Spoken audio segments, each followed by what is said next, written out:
हाँ भाई, होमवर्क ये दिया था। पेज 29 और do your self. Do your self निकालेंगे पहले 3D का, 1 से 5 तक। ठीक है। Yes, good afternoon, good morning, जो भी बोले ऑनलाइन स्टूडेंट्स, ऑलमोस्ट बराबर सा टाइम है। डू योर सेल्फ 1, 3D का do your self 1, do your self 2, 3। Solve example भी करा करें, बगैर देखे पढ़े नहीं उनको। Do your self 4 and 5। इसके बाद आते हैं हम लोग रेस पे। 20, रेस नंबर 29 निकालेंगे फटाफट। रेस 29। यस, पहला, दूसरा, तीसरा, एस्टिमेशन, है ना। जो भी लोग पढ़े होंगे उस समय उनको देखते ही फील हो गया वो एस्टिमेशन का क्वेश्चन है। Fourth, fifth, sixth, class illustration, जो भी लोग कॉपी पढ़ते होंगे। सेवेंथ, एट्थ, किंग लगा देंगे सीधे, है ना। ऐसे क्वेश्चन मतलब हम लोग शीट में कर चुके हैं। नाइन्थ एंड 10th, ये लेबनीज, और उसके बाद एओडी। याद है एक क्वेश्चन आया था शीट में पहले, जो कि हाँ, आप लोगों ने इंटीग्रेशन नहीं पढ़ा था, उससे पहले आया था। जे एडवांस में अपने कहा था छोड़ देंगे, अगर याद आ रहा हो तो तुम लोगों ने उस दिन डायरेक्टली कर दिया था। मैंने कहा था नहीं, इसका तरीका तुम्हें पता नहीं है। ये बिल्कुल वैसा ही क्वेश्चन है ना, अगर जो भी लोगों ने वो जे एडवांस करा होगा उस समय। ठीक है, नोट्स कॉपी निकालेंगे। लास्ट क्लास में हम लोग आई थिंक प्लेन की इक्वेशंस पढ़ रहे थे, और हमने आखिरी में शायद 3 पॉइंट से पास होने वाला प्लेन लिख लिया था, x1 y1 और z1 x2 y2 z2 और x3 y3 z3। तो उसी पे एक एग्जांपल लिख लें छोटा सा। Write the equation of plane passing through a 1 2 3, b 0 1 4 and c -6 7 and 10। फटाफट इस प्लेन से पास होती हुई इक्वेशन लिख दो डिफरेंट फॉर्म में। हम लोग जानते हैं इसके आंसर एक से ज्यादा आ सकते हैं। क्यों? क्योंकि जो अपन x minus x1 x minus x2 और x माइनस x z3 लिखते हैं, x minus x1 y minus y1 और z माइनस z1, वो x1 y1 z1 की जगह क्या हो सकता है? x2 y2 z2 भी हो सकता है। तो बट मैं तो एक लिख के दिखा रहा हूँ जो अपन ने लास्ट क्लास में सीखा था उसके हिसाब से, कि हमारा आंसर आ जाएगा यहाँ पे x माइनस 1 y माइनस 2 और z माइनस 3। जैसे मैंने पहले लाइन लिखी, मैंने किससे पकड़ के लिखा गया है? a से। तो अब मैं यहाँ पर x2 माइनस लिखूंगा तो -1 और 1, और इसमें से इसको घटाऊंगा तो -7 5 और 7। This is the answer. अब इसको ओपन कर लेंगे तो कार्टेशियन फॉर्म में आंसर आ जाएगा। दूसरा तरीका इसको करने का, एक ए बी वेक्टर लिखें, एक ए सी लिखें, दोनों का क्रॉस ले तो प्लेन का नॉर्मल आ जाएगा। 3 पॉइंट है, एक पॉइंट पकड़े, वेक्टर फॉर्म आ गया। बहुत सारे तरीके हैं ना, बहुत अपन को दिख रहे हैं साफ साफ। Next we are dealing with intercept form of plane. Intercept form of plane,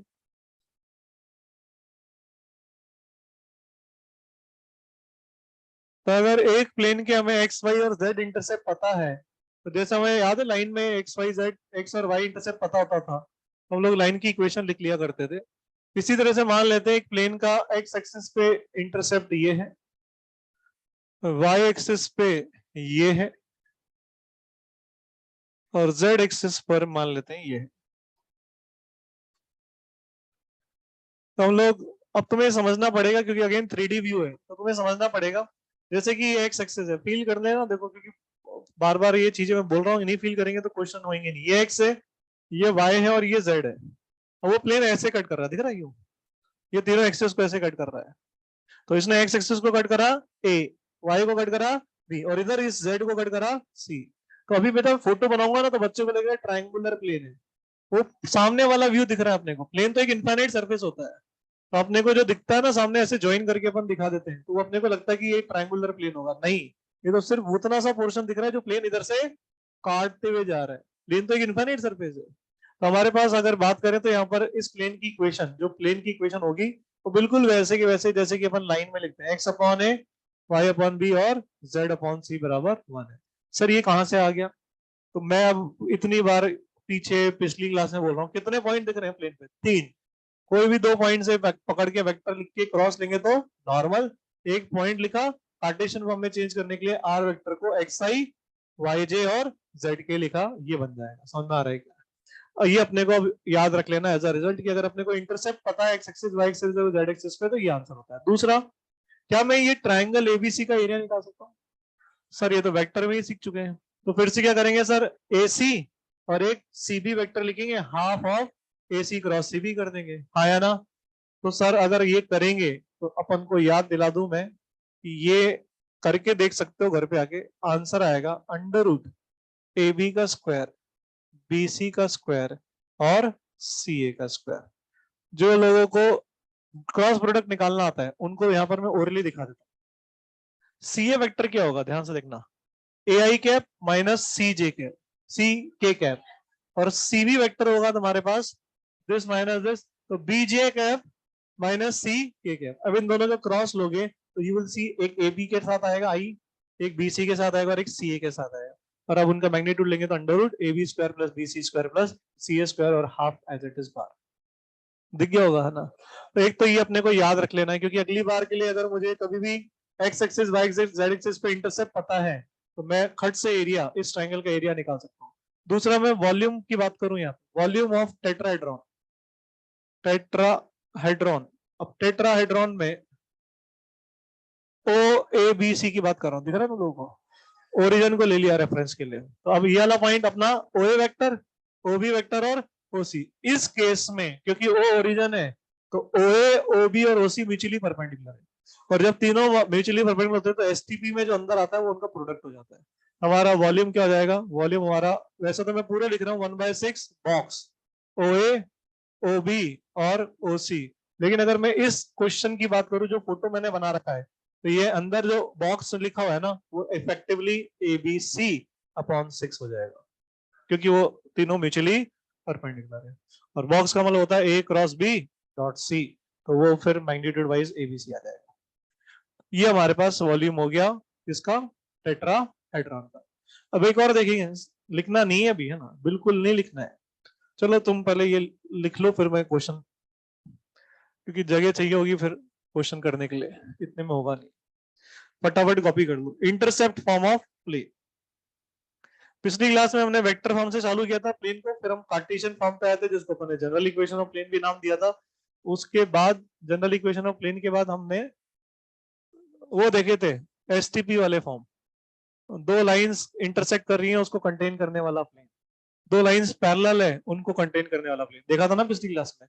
और एसटीपी से फिर अपन ने उसको कन्वर्ट करके पैरामेट्रिक फॉर्म ऑफ प्लेन भी लिखा था, याद हो तो, जहां से दो लाइन इंटरसेक्ट कर रही है उसको कंटेन करने वाला प्लेन। तो बहुत सारी चीजें अपन ऑलरेडी लास्ट क्लास में देख चुके हैं।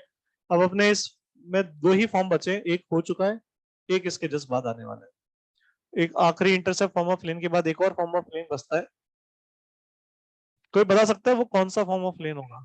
अगर हम लाइन के हिसाब से सोचें तो नॉर्मल फॉर्म याद है, एक नॉर्मल फॉर्म ऑफ लाइन होता था, तो नॉर्मल फॉर्म ऑफ लाइन हमें बताया जाता था कि ये पर्टिकुलरली कुछ स्पेसिफिक तरह के क्वेश्चन में काम आता है, बहुत कम काम आता है।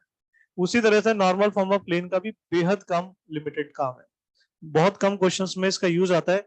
मुझे नहीं पता कितने लोगों को याद है नॉर्मल फॉर्म ऑफ लाइन, लेकिन याद करें नॉर्मल फॉर्म ऑफ लाइन में अपन ऐसा पढ़ते थे कि हमारे, मैं बता रहा हूँ, ये ओरिजिन होता था और हम कहते थे एक लाइन है, उसके ऊपर ओरिजिन से अपन ने परपेंडिकुलर डाला पी, और इस परपेंडिकुलर ने एंगल क्या बनाया? अल्फा।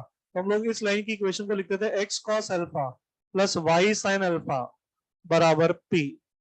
और हम ऐसा जब लिखते थे तो हम बोलते थे कि पी शुड बी पॉजिटिव, क्योंकि पी आपका परपेंडिकुलर डिस्टेंस है। तो बच्चे जनरली इसको जब रटते थे 11 क्लास में तो उनको लगता था अल्फा लाइन का इंक्लिनेशन है, जबकि गलत है। एक्चुअली इंक्लिनेशन लाइन का ये है जो कि पाई बाई 2 प्लस अल्फा है, और वो यहाँ से दिख रहा है क्योंकि ये 90 है और ये अल्फा है, तो ये 90 माइनस अल्फा होगा, क्योंकि ये पूरा 180 है तो ये पाई बाई 2 प्लस अल्फा होगा।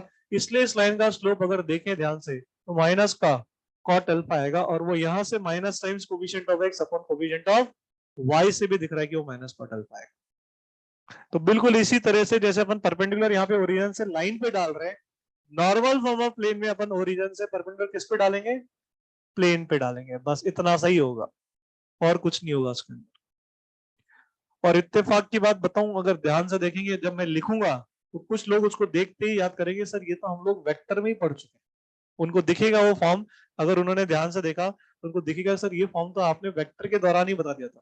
बिल्कुल बताया है मैंने वहां पे, बट मैंने वहां पे उसका नाम नहीं लिया था कि ये नॉर्मल फॉर्म ऑफ प्लेन कहलाता है।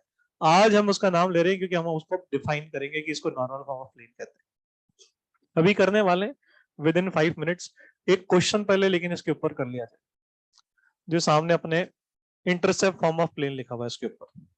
मैंने एंगल बाइसेक्टर पढ़ के आने के लिए कहा था, है ना, आज पक्का हम लोग उसको यूज करेंगे, जो लोग नहीं पढ़कर आए हैं है ना वो लोग एंजॉय करेंगे। क्वेश्चन है, लिखो, late ABCD be a tetrahedron. Let ABCD be a tetrahedron. Let ABCD be a tetrahedron such that edges AB, AC and AD are mutually perpendicular.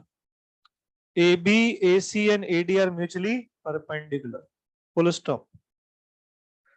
Let the area of triangle ABC,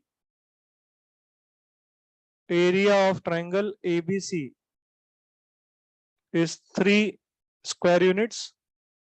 Area of triangle ACD is 4 square units, and area of triangle ADB is 5 square units. Then find area of triangle BCD. Question बहुत ही लल्लू है, अगर हम थोड़ा सा एक बार question को पढ़ ले तो मैं फटाफट समझा दूं कि करना क्या है। बिल्कुल ये आएगा, ठीक है। तो जो भी लोगों ने क्वेश्चन पढ़ लिया है उनको इस फोटो से अगर कोरिलेट करना हो, उनको ये समझ में आ गया होगा कि यहाँ पे जो काम ओरिजिन कर रहा था वहां पर वो ए कर रहा है, और यहाँ पर आ गया बी, यहाँ पर आ गया सी, और यहाँ पे आ गया डी। क्या इतनी बात समझ में आई इस क्वेश्चन को पढ़ के? अब तुम ध्यान से देखो तो उसने तुम्हें क्या दे दिया, ये बोला उसने तुमसे कि इसको क्या ले लो, ओरिजिन। इसको सोचो तुमने B00 ले लिया एक्स एक्सिस पे, इसको तुमने ले लिया 0C0 वाई एक्सिस पे, और इसको तुमने ले लिया DZ एक्सिस पे जो कि 0 0 D है। अब देखो कितना सब कुछ दे दिया उसने। ABC ट्राइंगल कैसा है, राइट एंगल, तो क्या हो गया इसका एरिया ABC का, तो ये हो गया तुम्हारा हाफ ऑफ BC। ये कितना हो गया, हाफ ऑफ ACD। ये कितना हो गया, CD। और ये हो गया हाफ ऑफ ADB यानी कि BD। सोचो, तो क्या यहां से तुम्हें BC की वैल्यू 6 दिख रही है, क्या तुम्हें यहां से CD की वैल्यू 8 दिख रही है, और क्या तुम्हें यहां से BD की वैल्यू 10 दिख रही है? और हमसे किसका एरिया पूछ रहा है वो, BCD।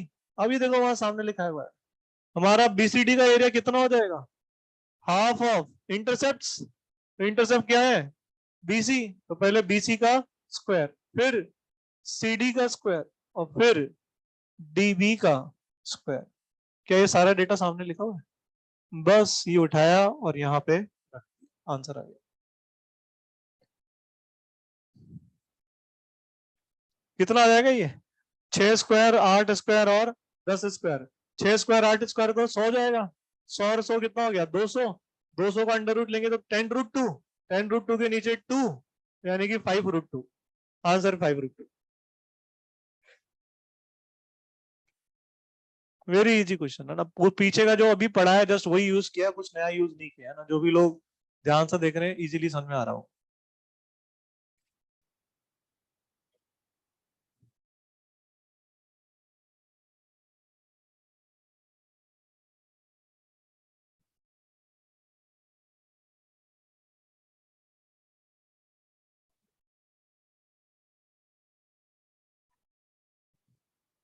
क्या इसमें टेट्राहेड्रॉन की वॉल्यूम पूछ सकते थे? पूछ सकते हैं। टेट्राहेड्रॉन की वॉल्यूम कैसे निकालेंगे?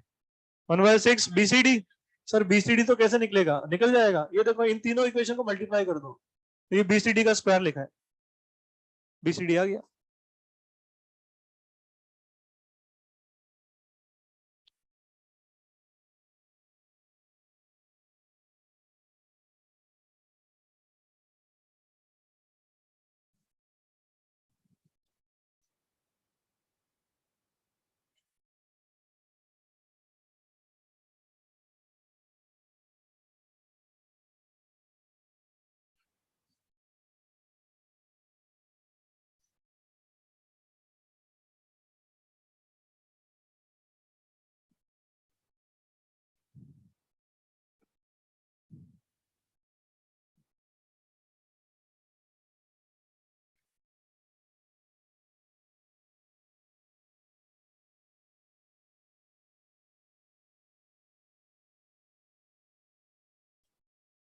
देखना वही सामने। अभी अभी मैंने बताया था नॉर्मल फॉर्म ऑफ लाइन, है ना? तो जो भी लोगों ने सुना होगा, लास्ट ईयर पढ़ा होगा, उनके लिए तो ये कोरिलेट करना बेहद आसान हो जाएगा। सामने देखें, ये प्लेन की इक्वेशन निकालना चाहते हैं अपन लोग नॉर्मल फॉर्म में। हम लोग क्या करने वाले हैं, हम लोग ओरिजिन से यानी 0 0 से क्या डालने वाले हैं इसके ऊपर, परपेंडिकुलर। और ये परपेंडिकुलर की लेंथ मान लेते हैं कि कुछ p है। कितनी है? p। हम लोग क्या कह रहे हैं कि ध्यान से देखना, लोकस के लिए इसके ऊपर एक पॉइंट ले लिया हमने r वेक्टर। तो अगर मैं इसको इससे ज्वाइन करूं तो ये वेक्टर क्या हो गया? r vector.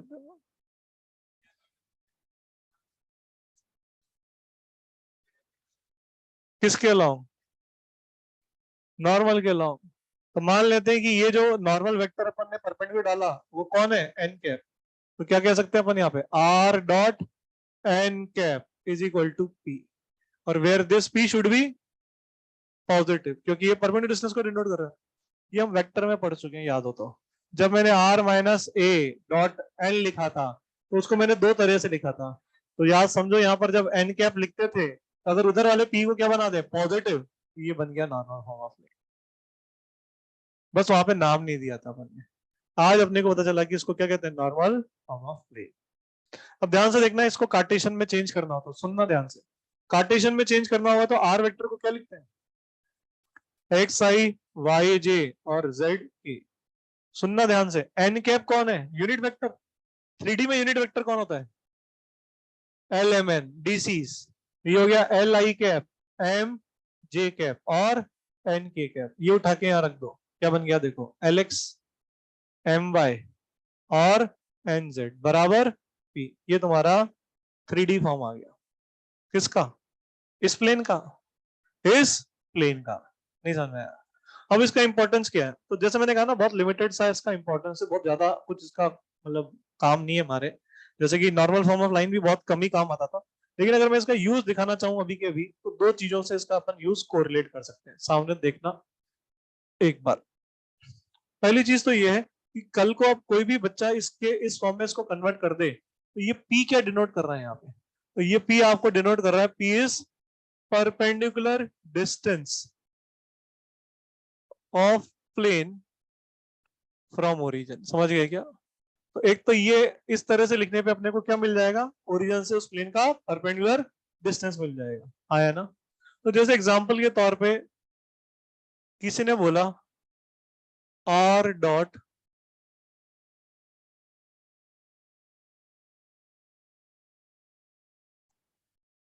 ये किसी ने बोला कि ये प्लेन की इक्वेशन है और इस प्लेन को नॉर्मल फॉर्म में चेंज करो, या फिर उसने बोला इस प्लेन का क्या दिखाओ, ओरिजिन से डिस्टेंस। अभी के लिए अगर मैं इसी मेथड से करना चाहूँ तो कैसे करूंगा बता रहा हूँ। लेकिन परपेंडिकुलर डिस्टेंस निकालने के लिए ये मेथड से बेटर मेथड अपने पास है। वो जो अपन लोग स्ट्रेट लाइन में नहीं करते थे, x1 y1 का डिस्टेंस लाइन से मॉड ax प्लस बी, वही वाला भी फॉर्मूला यहाँ बन जाएगा। बस तीसरा टर्म कौन आ जाएगा, z। बिल्कुल वही आ जाएगा। अपन ने पिछले टर्म पे वो इमेज का फॉर्मूला लिखा था, तो देखा था वो भी बिल्कुल वही था, बस z आ गया था। इसी तरह से परपेंडिकुलर डिस्टेंस के अंदर भी वही फॉर्मूला अभी आने वाला है थोड़ी देर में, सेम टू सेम। मैं ये मानता हूँ कि मैं इसको कन्वर्ट कर दूं नॉर्मल फॉर्म में, convert into normal form of plane. तो नॉर्मल फॉर्म ऑफ प्लेन की इक्वेशन के लिए सबसे पहले क्या काम करना चाहिए कि जो इधर राइट हैंड साइड लिखा है ना उसको पॉजिटिव बनाना चाहिए। तो सबसे पहले उसको पॉजिटिव बनाने के लिए मैं क्या करूंगा, कि उस माइनस को इधर लेकर के आऊंगा, लाइक दिस। इतना समझ में है क्या? Is equal to 5। अब ये तो आ गया पॉजिटिव, लेकिन ये यूनिट वेक्टर होना चाहिए, तो इसको यूनिट वेक्टर बनाने के लिए अपन इसके मैग्नीट्यूड से डिवाइड करेंगे दोनों तरफ। समझ में आया क्या? अब ये बन गया देखो तुम्हारा r dot N cap is equal to P. तो यानी कि ये तुम्हारा क्या हो गया, ओरिजिन से उस प्लेन का परपेंडिकुलर डिस्टेंस। समझ में आया क्या? अब देखो यहाँ पर आगे की बात है, लेकिन मैं तुमको अभी दिखाता हूँ। इस प्लेन को अगर तुम कार्टेशियन में चेंज करते तो कैसा बनता, सोचो। 2x minus Y plus 2z plus 5 बराबर 0। और वो फॉर्मूला जो अपन स्ट्रेट लाइन में लगाते थे ना, वो यहाँ लगाते थे। 0 0 से इसके डिस्टेंस नापते हैं। 0 0 0 plus 5 upon under root of 9 आ जाएगा, और इसका मॉड वही आ गया, देखो 5/3 है ना। तो ये डिस्टेंस निकालने के लिए तो काम की चीज है, लेकिन अपने पास होता था ना कि स्ट्रेट लाइन में भी बोलते थे कि इस लाइन को किसमें चेंज करके दिखाओ, नॉर्मल फॉर्म में। तो अपने को प्लेन की इक्वेशन को किसके फॉर्म में चेंज करना हो, नॉर्मल फॉर्म में। तो बस ये ध्यान रखना, आर डॉट एन कैप बराबर पी। पहले पी बनाए पॉजिटिव, फिर इधर बनाए एन कैप। समझ में आ रहा है क्या? छापेंगे।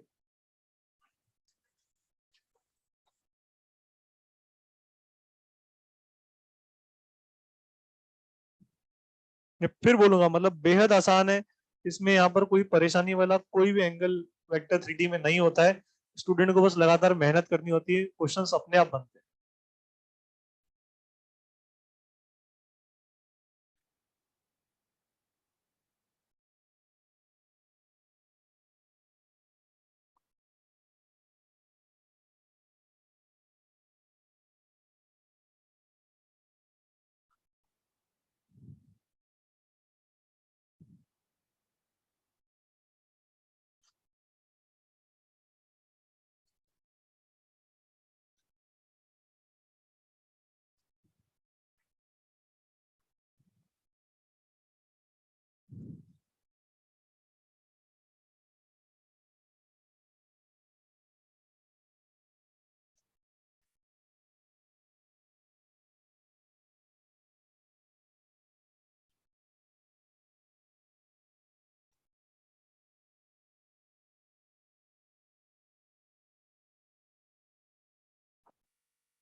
हो गया। नेक्स्ट अपना यही है पार्ट, जो परपेंडिकुलर डिस्टेंस निकालने का फॉर्मूला डिराइव करेंगे अपन लोग। Perpendicular distance of a point from the plane.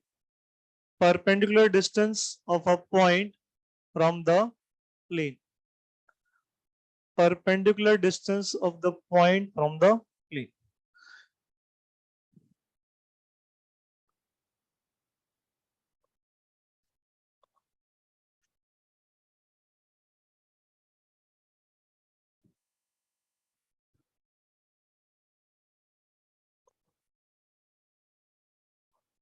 देखना इधर, और ये बहुत ध्यान से समझ लेना है क्योंकि ये पहली बार नहीं कर रहे, प्रोजेक्शन वाला काम हम कई बार कर चुके हैं, अभी थोड़ी देर पहले भी हमने प्रोजेक्शन का यूज लिया, वेक्टर में भी लिया है। तो सपोज करो ये तुम्हारे पास एक प्लेन है और इस प्लेन की इक्वेशन है, सपोज करो r dot N is equal to कुछ है, लेट्स से के, कुछ भी है ना, r डॉट एन इस तरह से प्लेन लिखा हुआ है। यहाँ पर एक पॉइंट है ए, मान लेते हैं ये अल्फा वेक्टर, इसका पोजीशन वेक्टर है, और हम चाहते हैं इसकी यहाँ से क्या निकालना, डिस्टेंस। कौन सी डिस्टेंस? हाँ, जब तक हम लोग कुछ और मेंशन नहीं करें, डिस्टेंस का मतलब क्या होता है, परपेंडिकुलर। तो कैसे निकालेंगे, तो बेहद आसान काम है। यहाँ पर लोकस वाले पॉइंट को क्या बोलेंगे, आर वेक्टर, और इसको इससे क्या करूं, ज्वाइन। ये कौन हो गया, आर माइनस अल्फा, और इसका ये क्या हो गया, प्रोजेक्शन। तो D is nothing but magnitude of projection of R minus alpha on N vector, हाँ है ना। और प्रोजेक्शन का फॉर्मूला क्या होता है, तो ये होता है हमारा R minus alpha dot N cap. N cap को ऐसे लिख दूं क्या, एन अपॉन एन का मैग्नीट्यूड लिख दूं क्या ऐसे। अब यहाँ पर मैं ये क्यों बता रहा हूँ, मैं चाहता तो फॉर्मूला डायरेक्टली लिख सकता था, मेरे को दो कारण है यहाँ पे, एक आगे बहुत इंपॉर्टेंट चीज है जिसका अपने को यूज देखेगा भी। इसको R dot N minus alpha dot N लिख सकता हूँ क्या, क्योंकि ये मॉड में है। तो क्या मैं उल्टा करके लिख दूं, कुछ गलत हो जाएगा मॉड के अंदर। तो देखना, मैं इसको याद करने के लिए तो मैं एडवाइस दे रहा हूँ कि तुम इसको ऐसे याद रखो, मॉड नीचे तो नॉर्मल का मैग्नीट्यूड, कौन सा नॉर्मल, प्लेन का नॉर्मल। ऊपर ध्यान से देखेंगे, इस आर डॉट एन को कैन आई राइट के, तो ये बन गया तुम्हारा अल्फा डॉट एन माइनस के, अल्फा डॉट एन माइनस के। तो ये हमारा आंसर आ गया। किस फॉर्म में आंसर है ये, वेक्टर फॉर्म का, दिख रहा है ना, डॉट मैग्नीट्यूड। अब मैंने ऐसे क्यों याद करने को इसको कह रहा हूँ कि अगली बार के लिए तुम्हारे लिए क्या हो गया, थोड़ा सा, एक तो नॉर्मल फॉर्म से वेक्टर फॉर्म से अगर डिस्टेंस लिखना है तो तुम्हारे लिए अगली बार के लिए एक लाइनर हो गया। कैसे एक लाइनर हो गया, तो ध्यान से देखो मैंने करा क्या, और तुम्हें ऐसे याद करने के लिए क्यों कहा, उसकी दूरी निकाल रहे थे, तो उस अल्फा को सिर्फ यहाँ ए एल आर की जगह डाला, तो ये क्या बन गया, अल्फा डॉट एन, और इस के को इधर लाके माइनस कर दिया। दिख रहा है तुम लोगों को, और ये बिल्कुल वैसा है जैसा कि हम वो करते थे स्ट्रेट लाइन में, पॉइंट डालते थे, एक तरफ आके मॉड लेते थे, और नीचे अपन under root a square plus B square plus C square करते थे, याद है। वो बिल्कुल यही है, इसी से अपना वो फॉर्मूला भी आने वाला। तो याद रखना है कि अगली बार कभी मैं प्लेन दे दूं और ऊपर पॉइंट वेक्टर फॉर्म में दे दूं और मैं बोलूं उसकी इससे क्या निकालो, डिस्टेंस, करना क्या तुम्हें, यहाँ आर जो लोकस है उसकी जगह क्या डाल देना, उसका पोजीशन वेक्टर, इसको इधर ला करके एक तरफ लाके क्या ले लेना, मॉड, और नीचे किससे डिवाइड कर देना, प्लेन के नॉर्मल वेक्टर के मैग्नीट्यूड से। तो ये याद करना आसान हो जाएगा। नहीं समझ में आया?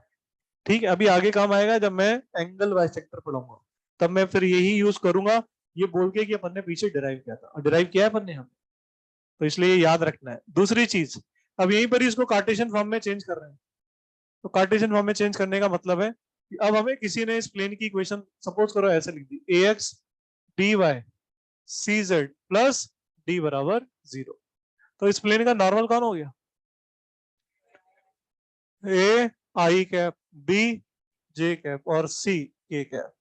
और हम अब चाहते हैं इस पॉइंट पी का यहाँ से डिस्टेंस, और पी पॉइंट अब मैं वेक्टर फॉर्म में ना लिख करके किस फॉर्म में लिख रहा हूँ, कार्टेशियन फॉर्म में। अब कौन सा डिस्टेंस चाहते हैं हम लोग, ये डिस्टेंस आया ना, तो ये हमारा डिस्टेंस का फॉर्मूला। रख दो अल्फा की जगह एक्स वन आई कैप, वाई वन जे कैप, और जेड वन के कैप, और अल्फा की एन की जगह क्या लिख दो, ए आई बी जे और सी के। नहीं आया समझ में? तो तुम्हारा डिस्टेंस का फॉर्मूला तुम्हें अगर दिख रहा हो तो बन गया mod a x one plus b y one plus c z one plus d, और नीचे अपॉन एन का मैग्नीट्यूड, तो वो हो जाएगा under root a square plus B square plus C square. कुछ पल्ले बढ़ा गया, ये डिराइव कर दिया अपन ने, कौन सा फॉर्म, कार्टेशियन परपेंडिकुलर डिस्टेंस की। इसी में याद आया मुझे कि हम लोग पढ़ते थे दो पैरेलल लाइन के बीच की डिस्टेंस का फॉर्मूला। तो हम कहते थे सबसे पहले तो दोनों लाइन में एक्स और वाई का कोएफिशिएंट सेम बनाओ। दूसरा काम ये करो कि दोनों लाइन के अंदर कांस्टेंट टर्म को या तो राइट हैंड साइड पे लिखो या लेफ्ट हैंड साइड पे, ऐसा नहीं हो कि एक लेफ्ट और एक राइट हो। तो हम लोग यहाँ पर उसी चीज को ले लेते हैं, distance between distance between parallel planes. Suppose करो यहाँ पे किसी ने अपने को दो प्लेन दे दिए, pi one a x plus b y plus c z plus d one equal to 0, और दूसरा प्लेन किसी ने दे दिया अपने को ए एक्स प्लस बी वाई, क्योंकि पैरेलल है तो दूसरा उसने ये दे दिया, और अपने को बोला इन दोनों के बीच की क्या बताओ डिस्टेंस। तो ये रहा एक प्लेन, ये रहा दूसरा प्लेन, दोनों एक दूसरे के पैरेलल, इनके बीच की डिस्टेंस ये वाली डिस्टेंस बोला जा रहा है निकालो। क्या दोनों में एक्स और वाई का जेड का कोएफिशिएंट सेम है? तो पहले तो बनाना पड़ता है, अगर नहीं है तो बनाना पड़ेगा। फिर दोनों कांस्टेंट टर्म क्या एक ही तरफ है दोनों में, तो हमारा फॉर्मूला बन जाएगा mod of D one minus D two upon under root of A square plus B square plus C square. ये हमारा फॉर्मूला बन जाएगा। बट ये फॉर्मूला बनाने से पहले यहाँ पे नोट लिख देता हूं, make sure coefficient of x, y and z are same in equation of two planes, and constant terms are on the same side. ये हमारा फॉर्मूला हो जाएगा दो पैरेलल प्लेन के बीच के डिस्टेंस का। कहां से आया ये फॉर्मूला? ये यहीं से आ रहा है। कैसे आ रहा है यहाँ से सर? ये पॉइंट x1 y1 z1 मान लो, तो x1 y1 z1 से ये डिस्टेंस हो गया, यही होगा ना। और ये जो value ax1 plus by1 plus cz1 है, ये पॉइंट x1 y1 z1 किस प्लेन पे लाई कर रहा है? पहले पे। तो ax1 plus by1 plus cz1 plus d1 0, तो इसकी वैल्यू कितनी हो गई? माइनस डी, ऊपर आ गया d2 माइनस डी। समझ में आ गया क्या? इससे ये फॉर्मूला है वापस। चलो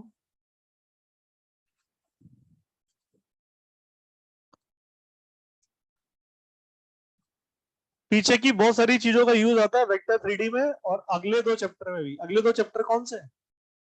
कॉम्प्लेक्स नंबर में पूरा वेक्टर काम आएगा भी, और उसके अलावा कोनिक सेक्शन काम आएगा। तो जो भी लोगों को पीछे की चीजें नहीं आती होगी उनको तो ऑब्वियसली तकलीफ होगी। हम पुराना तो ऐसा है नहीं कि बोलेंगे कि ये देखो ये होता था अपन को वापस बैठाएंगे। तो जिनको भी नहीं आता तकलीफ तो होनी है। अब प्रोबेबिलिटी आएगा, तो प्रोबेबिलिटी के अंदर हाँ, जिनका पीएनसी बिल्कुल उड़ा हुआ है, जिनको कुछ नहीं पता ग्रुपिंग क्या होती है, डिस्ट्रीब्यूशन ऑफ अलाइक ऑब्जेक्ट्स कैसे करते हैं, डिस्टिंग ऑब्जेक्ट्स को कैसे डिस्ट्रीब्यूट करते हैं, अब इनको ये बेसिक ही नहीं आते होंगे, ऑब्वियसली तकलीफ होगी। तो अब जो चैप्टर है वो कनेक्टेड है, पुराने चैप्टर से उनका काफी ताल्लुकात है। ऑनलाइन वालों को समझ में आया क्या ये क्या करा है यहाँ पे हमने? कुछ पल्ले पड़ रहा है? Are you understanding anything? Something something. खैर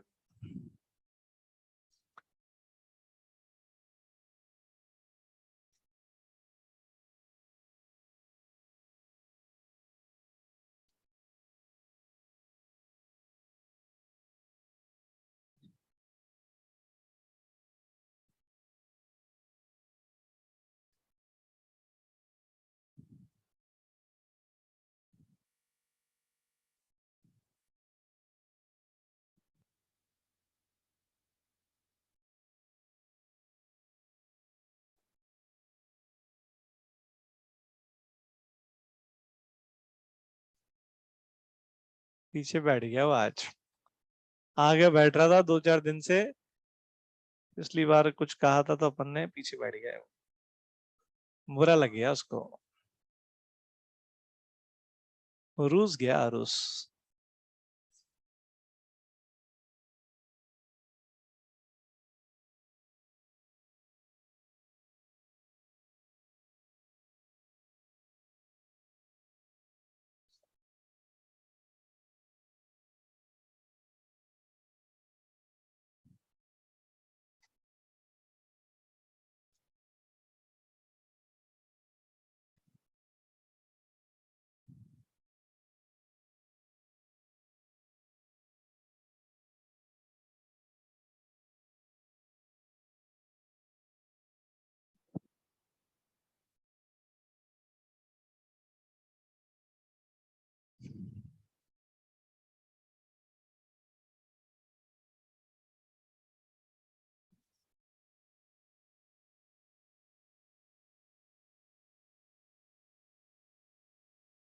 तुम पहले तो यार बहुत पढ़ते थे, शुरुआत में आंसर भी देते थे रुसेल। अब क्या हो गया तुम्हारे को? आंसर आ जाता है, थोड़ा लेट आता है। आ तो रहे ना आंसर।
हाँ,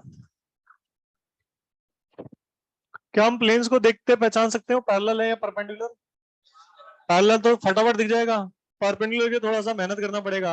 A1 A2 plus B1 B2 plus C1 C2 देखना पड़ेगा, जोड़ के जीरो आ रहा है कि नहीं आ रहा। तो मैं यहाँ पर मान रहा हूँ कि तुमने शुरुआत में ही देख लिया कि प्लेन्स पैरेलल नहीं है। है ना, प्लेन्स पैरेलल नहीं है, तभी तो बाइसेक्टर प्लेन आएगा ना। उसके बिना आ जाएगा क्या? हाँ। तो यहाँ पर देखेंगे, ये हमारे पास दो प्लेन है। ये मान लेते हैं P1 प्लेन है और ये P2 प्लेन है। अब हम लोग इनके बीच के बाइसेक्टर प्लेन की इक्वेशन निकालना चाहते हैं। तो दो प्लेन्स के बाइसेक्टर को वहीं से पास करना पड़ेगा जहां पे दोनों प्लेन इंटरसेक्ट कर रहे हैं। तो ये हो गया हमारा B1 और इसके बिल्कुल परपेंडिकुलर आएगा B2। दो बाइसेक्टर हमेशा एक दूसरे के परपेंडिकुलर होते हैं, भले वो दोनों प्लेन, इसको हम ऐसे बोलते थे लास्ट ईयर, दोनों लाइन परपेंडिकुलर हो या ना हो, और उनकी बाइसेक्टर वाली लाइन हमेशा परपेंडिकुलर थी। उसका कारण क्या होता था? उसका कारण बहुत सिंपल होता था। ये एंगल हमारा बराबर होता था थीटा थीटा। जब हम इसको निकालते थे ये 90 माइनस थीटा था, तो ये पूरा एंगल 90 डिग्री आया था। समझ में आ रही है बात? और लास्ट ईयर अगर पढ़ा होता है ना। अब यहाँ पर हम लोग लोकस के लिए क्या करेंगे? एक्स वाई और जेड, ये अल्फा बीटा गामा ले लेते हैं लोकस। क्या प्रॉपर्टी होती है बाइसेक्टर की? दोनों पे परपेंडिकुलर डिस्टेंस बराबर आता है। वेरी गुड, कुछ लोग पढ़कर आए हैं। तो ये बराबर होता है। तो इस पॉइंट से क्या मैं इन दोनों प्लेन पे परपेंडिकुलर डिस्टेंस का फॉर्मूला लगा सकता हूँ? तो जो भी लोग देख रहे हैं यहाँ पे, ये आ जाएगा A1 alpha B1 beta and C1 gamma plus D1 का mod upon under root of A1 square plus B1 square plus C1 square is equal to mod, ये आ जाएगा दूसरे प्लेन पे A2 alpha B2 beta plus C2 gamma plus D2 upon under root A2 square. बिल्कुल वही आ रहा है जो लोग पढ़ कर आए होंगे, जो कि प्लेन में वहां पर आता, लाइन में आता था। तो ये फाइनली हमारे पास कितने आ गए? दो। अल्फा बीटा की जगह क्या लिख देंगे? एक्स और वाई। तो ये आ गया this plus D1 upon under root of A1 square plus B1 square plus C1 square and this is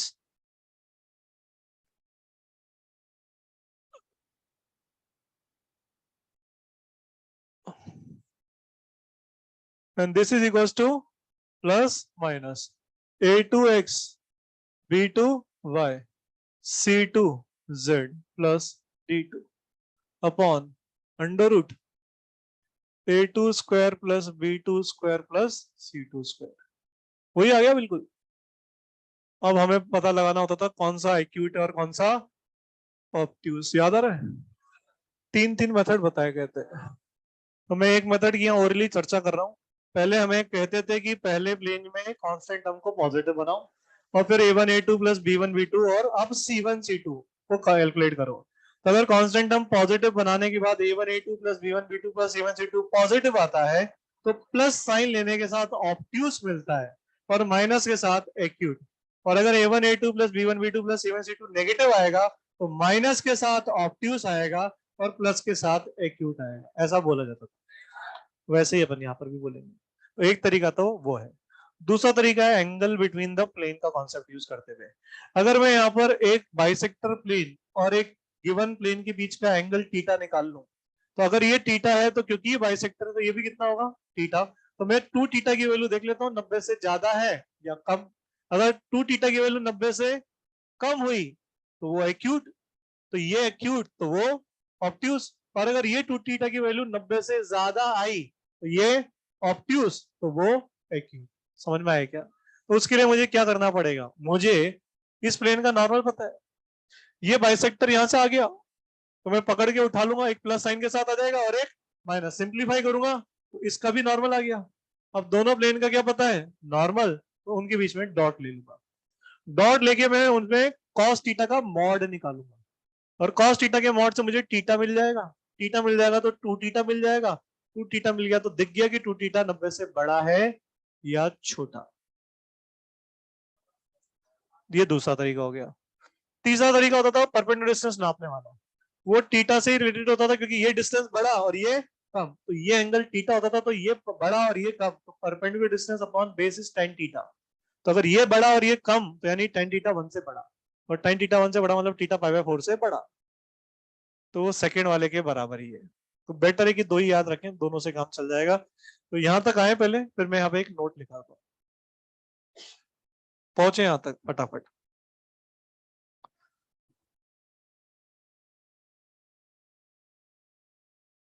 note की लास्ट लाइन है make sure coefficient of X Y Z are same in the equation of two planes and constant term are on the same side. जो अपनी plane की equation होती है इसमें d1 d2 constant जो है ना वो दोनों एक ही तरफ लिखे होंगे, या तो लेफ्ट हैंड साइड या राइट हैंड साइड।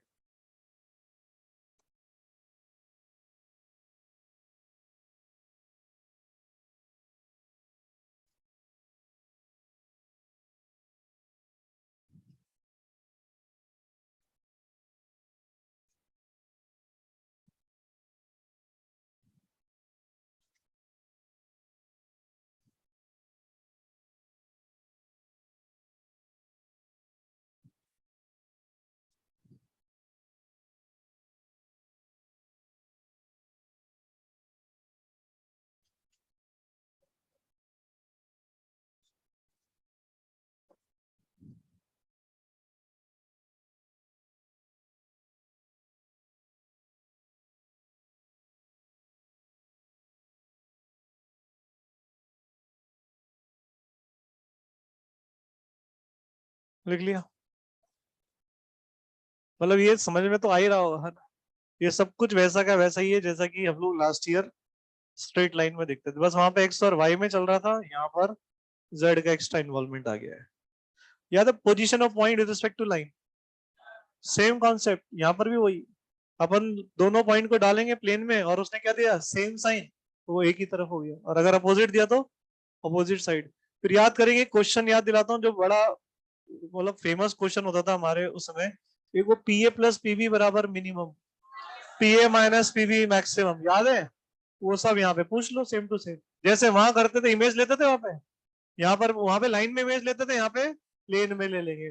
बस वही करेंगे जो वहां करते थे, कुछ नया नहीं करेंगे। बट लेकिन कुछ लोग नहीं करेंगे क्योंकि उन्होंने वहां भी नहीं किया था तो यहाँ पर भी नहीं करेंगे। तो इसीलिए बोला जाता है कि जो चीजें बताई जाती है ना, अगर वो कहीं पर भी कुछ चीज मिस होती है तो उसका हर्जाना आगे तक भुगतना पड़ता है। जो भी लोग लास्ट ईयर 11th क्लास में, कई बच्चे, बहुत सारे बच्चे हैं जो 11 क्लास को बहुत लाइटली लेते हैं, मजे करते रहते हैं, सोचते हैं कि ठीक है, उसका फर्क पड़ता है।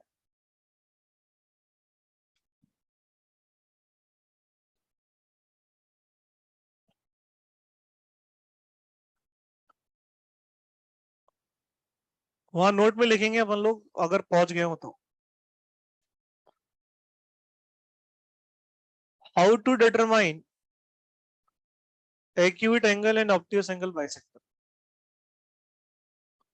How to determine acute angle and obtuse angle bisector.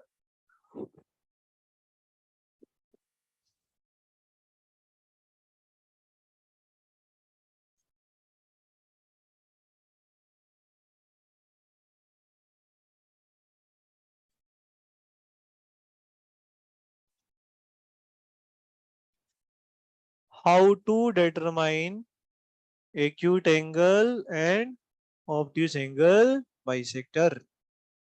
लिखेंगे take any one of the two given planes. Take any one of the two given planes. Say P1. मान लो मैंने P1 ले लिया, P1 दिख रहा है बोर्ड पे, very good. Take any one of the two given planes, say P1, and any one of the two bisector planes. Any one of the two bisector planes, say B1. Say B1. अब B1 कौन सा है? जो तुम्हारा मन करे। वो plus वाले के साथ तुमको लगता है हमें B1 बोलना है, बोलो। माइनस वाले के साथ B1 बोलना है, बोलो। प्लस वाले के साथ B1 बोलेंगे तो माइनस वाला B2, प्लस वाले को B2 बोलेंगे तो माइनस वाला B1। कोई सा भी एक ले लेंगे, मैंने बोला ना कोई फ्री है बन लेने के लिए। अब हमने क्या करा, दो प्लेन ले लिए, P1 और P2 में से एक ले लिया और B1 और B2 में से एक ले लिया। अब हमारे पास दोनों प्लेन की इक्वेशन सामने है, क्या हम उन दो प्लेन के बीच का एंगल निकाल सकते हैं? Now using dot product, using dot product, evaluate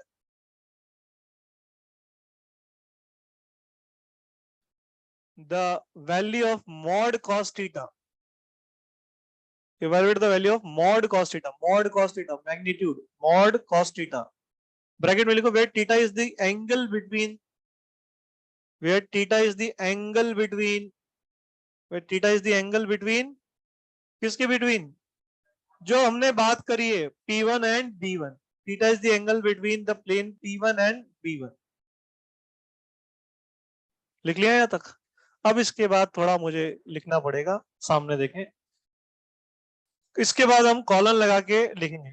if, पहला point, if mod cos theta हमारा लेस देन 1 है और ग्रेटर देन 1/√2, तो इसका मतलब ये हुआ कि हमारा जो थीटा होगा वो 0 से π/4 होगा, और इसका मतलब जो 2 थीटा होगा वो 0 से π/2। इसका मतलब देख सकते हो ये जो 2 थीटा है ये कितना है, 90 से छोटा, यानी हमने जो बाइसेक्टर लिया वो कौन हो गया, acute. Hence B1 is equal to 0 is acute angle bisector। तो ऑब्ट्यूस वाला कौन सा हुआ, तो B2 वाला क्या हो जाएगा, ऑब्ट्यूस। एक ही अपन लोग लिख रहे हैं, अगली बार अपने को अपने आप समझ आएगा। दूसरा, अगर मॉड कॉस थीटा की वैल्यू लेस देन 1/√2 ही और ग्रेटर देन 0 हो गई, अब क्या होगा, थीटा का रेंज सोचो, π/4 से π/2। उसका मतलब 2 थीटा का रेंज क्या हुआ, π/2 से पाई के बीच। इसका मतलब हेंस अब B1 इज इक्वल टू 0 क्या हुआ, अब वो ऑब्ट्यूस एंगल बाइसेक्टर हो गया। अब यहाँ पर डेफिनेटली कुछ लोगों के दिमाग में आया होगा कि इक्वल टू लगा दो, तो मैं पहले ही बोला था शुरुआत में, क्या मैं शुरुआत में देखते बता दूंगा प्लेन्स परपेंडिकुलर है कि नहीं है, तो वो तो मैं शुरू में ही चेक करके बैठा हुआ हूँ कि प्लेन्स ना तो पैरेलल है ना परपेंडिकुलर, और परपेंडिकुलर होंगे तो मैं डायरेक्टली देख लूंगा, मुझे उसके लिए मतलब ये सब कैलकुलेशन करने की जरूरत नहीं है। अगर दो प्लेन्स परपेंडिकुलर होते हैं तो फिर उनके बीच में एक्यूट और ऑब्ट्यूस एंगल बाइसेक्टर का कोई मतलब नहीं रह जाता, क्योंकि वो परपेंडिकुलर है, पता होगा शायद, तो इसलिए अपन ने नहीं लगाया। ये हो गया हमारे पास मेथड 1। ये कौन सा मेथड था? 1। मेथड 2, मेथड 2 कौन सा? मेथड 2 अभी जो बात करी थी, सबसे पहले दोनों प्लेन में कांस्टेंट टर्म d1 d2 को क्या बनाए? पॉजिटिव, और फिर निकाले a1 a2 plus b1 b2 plus c1 c2। हाँ, नोट्स कॉपी के साथ में शीट ओपन करेंगे फटाफट, 3D की शीट। 3D की शीट के अंदर सब लोग, पेज नंबर तो तुम्हारे में मुझे नहीं पता, बट मैं चाहूंगा 18 नंबर का पॉइंट ओपन करेंगे। 18 नंबर का पॉइंट 3D की शीट में 130 पेज पे 18 नंबर का पॉइंट दिख गया क्या? फटाफट 18 नंबर के पॉइंट में देखेंगे, ये सारी बातें जो मैं बोल रहा हूं वो सारी वही बातें जो कि स्ट्रेट लाइन में भी बोली गई थी और मैंने अभी भी बोल दी है। क्या वो पढ़ करके अपन को दिख रहा है? लिखा हुआ है, और उसके नीचे दिख रहा है कि इलस्ट्रेशन 17 लिखा हुआ है, दिख रहा है इलस्ट्रेशन। और देखो ये इलस्ट्रेशन किस मेथड से सॉल्व कर रखा है? मेथड 2 से। हम क्या करेंगे आज घर पे जाके, पहले तो मेथड 2 लिखेंगे। मेथड 2 कहां से लिखेंगे? ये लिखा हुआ है शीट में। कौन सा method? First make both constant term positive, दिख रहा है क्या? Then positive sign gives the bisector of the plane which contains origin, और उसके नीचे एक्यूट और ऑब्ट्यूस, दिख रहा है? वो लिखा हुआ है, अबे दिख रहा है। तो पहले तो ये जगह छोड़ो यहाँ पे मेथड 2 में लिखने के लिए, 3 लाइन छोड़ी जगह। फिर ये इलस्ट्रेशन नंबर 17 बगैर देखे दोनों मेथड से करेंगे। कौन से दो मेथड? वो जो मैंने बोर्ड पे लिखा है मॉड कॉस थीटा वाला वो, और एक उसने जो सॉल्व कर रखा है कौन से वाले मेथड से? a1 a2 plus b1 b2 plus c1 c2 वाले मेथड से। समझ में आ रहा है कुछ क्या कह रहा हूँ? समझ में आ रहा है क्या? तो 3 लाइन तो होगी नोट के लिए, मेथड 2 लिखने के लिए, और फिर एक पूरा पन्ना दोनों मेथड से सवाल को करने के लिए छोड़ेंगे, पूरा ब्लैंक। कौन सा क्वेश्चन? 17। सिर्फ क्वेश्चन कॉपी करेंगे, सॉल्यूशन कॉपी नहीं करेंगे, खुद करेंगे। 17 नंबर का इलस्ट्रेशन, बाकी इतना बोलने के बाद भी नहीं करेंगे तो कोई बात नहीं। उसके बाद खत्म नहीं हुआ है, उसके बाद नीचे वाला पॉइंट नंबर 19 पढ़े, अभी जो बोल रहा था, पोजीशन ऑफ पॉइंट। दिख रहा है पोजीशन ऑफ पॉइंट? क्या लिखा हुआ है, पढ़ना जरा।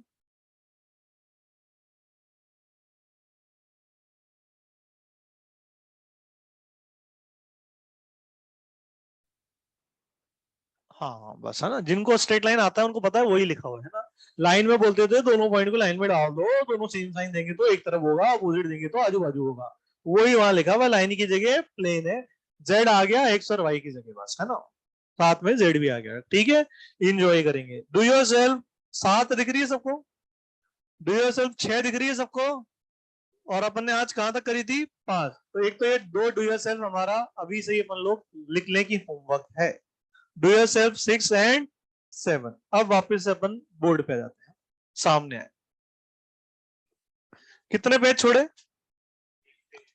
हाँ, 3 लाइन तो मेथड 2 लिखने के लिए, एक पूरा पेज इलस्ट्रेशन 17 बगैर देखे सॉल्व करने के लिए दोनों मेथड से, और फिर पोजीशन ऑफ पॉइंट वाला पॉइंट लिखने के लिए फिर 4 से 5 लाइन, टोटल मिला करके 1.5 पन्ना हो गया मेरे हिसाब से। अगर हम करने वाले, और नहीं करने वाले तो वेस्ट ना करें 1.5 पन्ना, है ना। फिर इसके बाद फिर अपन बस आगे वाला पॉइंट कर सकते हैं जो यहाँ पर अपन को बताया जा रहा है। अब इसी क्वेश्चन को अगर एग्जाम में बहुत अच्छा बनाना हो, और ऐसा क्वेश्चन बना करके ऑप्शन में लिख दिया जाए कि मैक्सिमम बच्चे उसको सोच ही ना पाए, वो मैं बता रहा हूँ इसी सेम क्वेश्चन को। पहले ये फटाफट कोई लिख रहा है तो लिख करके बंद कर दे कॉपी। हो गया? अब इसी चीज को वेक्टर फॉर्म में जब लिख देते हैं अपन, वेक्टर फॉर्म में, तो फिर भारी पड़ता है बच्चों की पहचान, लेकिन हमारे लिए भारी नहीं पड़ेगा। क्यों? अभी मैंने तुम्हें एक चीज समझाई है, अगर वो चीज तुमने ध्यान से सुनी थी तो तुम्हारे लिए बेहद आसान होगा। ये पहला प्लेन है r.n1 is equal to, late से कुछ है k1, और मान लो ये r.n2 is equal to k2। अब मुझे ये दोनों बाइसेक्टर के बीच में, दोनों प्लेन्स के बीच में बाइसेक्टर प्लेन की इक्वेशन निकालनी है, लेकिन अब कौन से फॉर्म में निकालनी है? वेक्टर फॉर्म में।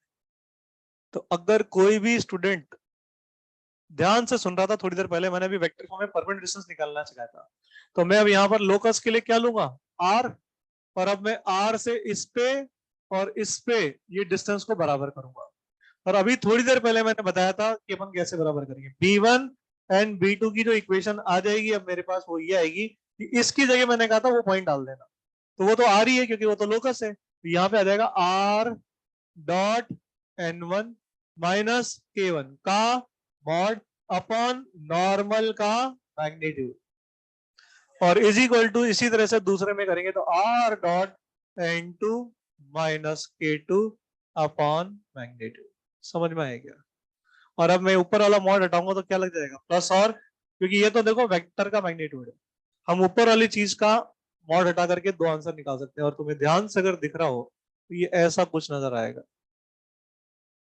N1 का मैग्नीट्यूड और यहाँ पे plus minus R dot N2 minus K2 और नीचे N2 का मैग्नीट्यूड। बट वो ऐसे नहीं लिख के देगा ऑप्शन में, वो वन और मोर देन वन बनाएगा और वो इसको ऐसे लिख करके देगा, R डॉट।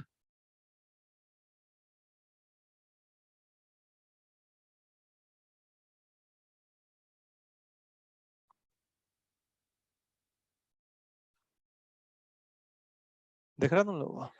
वो ऐसे बनाएगा दो option.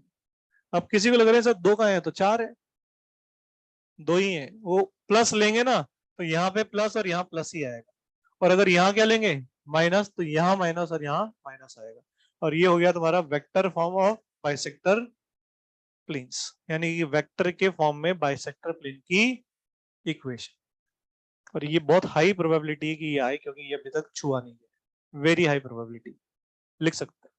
Bisector planes in vector form, दो प्लेन्स तुम्हें दे दिए जाएंगे लेकिन कार्टेशियन फॉर्म में नहीं, किस फॉर्म में, वेक्टर फॉर्म में। कुछ ऑनलाइन वालों को समझ में आई क्या, क्या चल रहा है, कुछ समझ में आ रहा है?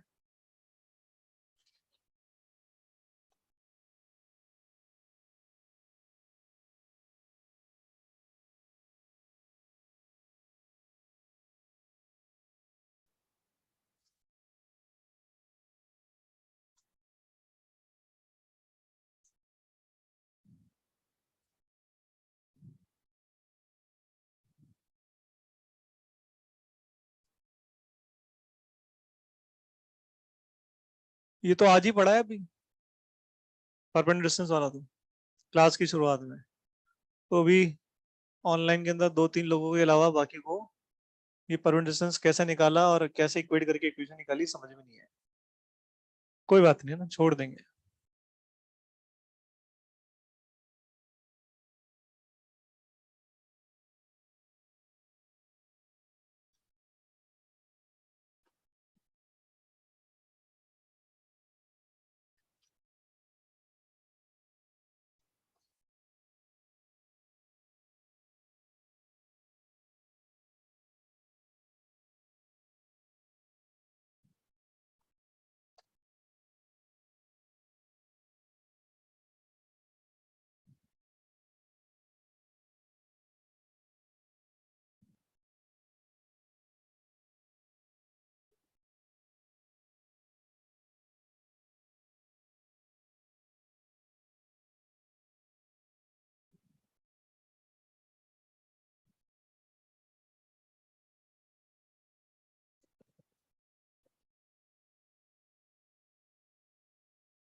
क्वेश्चन।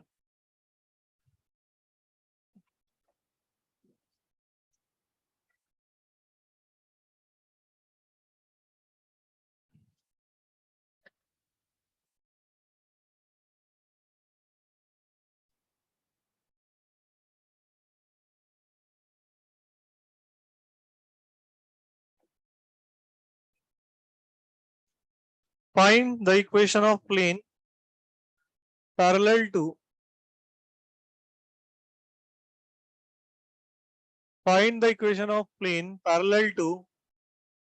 बोर्ड पे लिखा हुआ है plane 2x minus 6y plus 3z बराबर 0 and at a distance of 2 units from P point which is 1, 2, -3. हो गया। एक प्लेन जो इसके पैरेलल है वो कैसा प्लेन होगा? 2x minus 6y plus 3z plus d बराबर 0 और इस पॉइंट से उसकी परपेंडिकुलर डिस्टेंस 2 है, नाप देते हैं। 2 इंटू 1 -6 इंटू 2 3 इंटू -3 प्लस का d upon under root of 2 square 6 square 3 square और ये 2 के बराबर है। ऑब्वियसली d की 2 वैल्यू आएगी क्योंकि एक ऊपर आएगा एक नीचे आएगा। इस प्लेन के पैरेलल 2 यूनिट की डिस्टेंस पे दिख रहा होगा, एक प्लेन ऊपर और एक नीचे। बस आ गया आंसर। यहां से इसको सॉल्व करेंगे, मॉड को हटाएंगे, प्लस माइनस लगाएंगे तो डी की कितनी वैल्यू आएगी? 2। हाँ, एक 5 और एक 20, कुछ ऐसा ही आएगा, 5 और 20 या कुछ निकाल के देख सकते हो। जो भी है कैलकुलेट अपने आप। अब ये इसमें भी अलग अलग आंसर आए लोगों के, ये भी निकालू मैं, है ना। तो ये आ जाएगा यहाँ पर कितना आ गया? -9 और -12 -21। ये d -19 आ गया और ये आ गया 14। तो d -19 बराबर +-14। तो d इज इक्वल टू एक तो 33 आ गया और एक 5 आ गया। खेल लो भाई, इसमें भी लड़ाइयां हो रही है, डी भी नहीं निकल रहे लोगों से।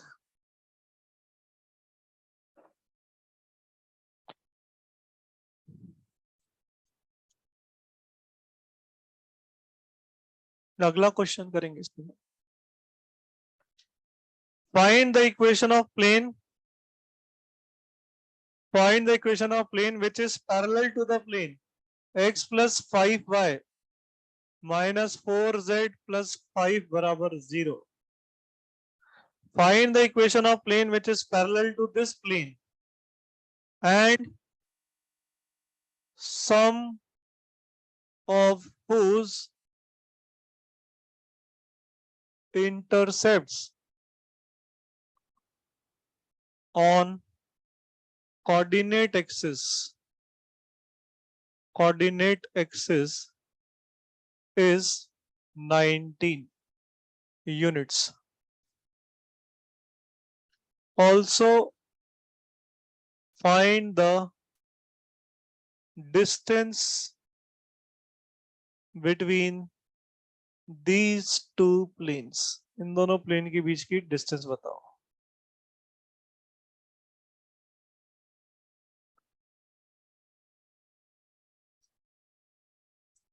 तो हम लोग इसके पैरेलल प्लेन लिख देंगे x plus 5y minus 4z plus d बराबर 0।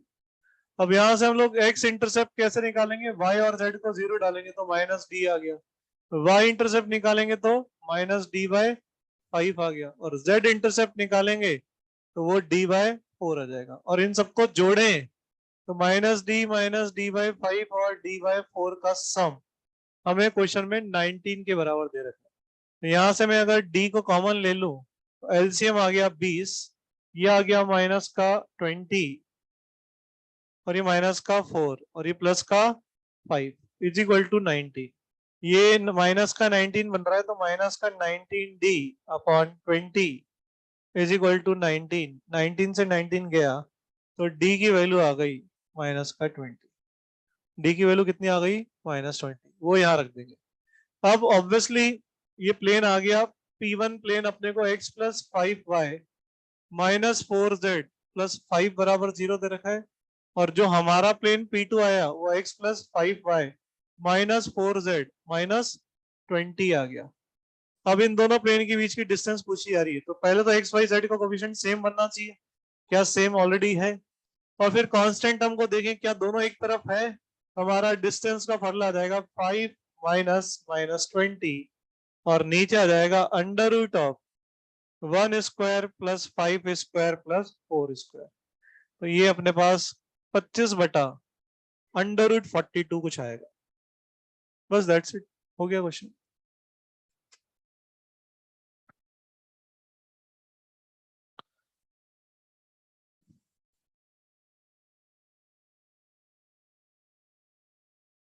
एक क्वेश्चन घर के लिए है ना, लिखेंगे।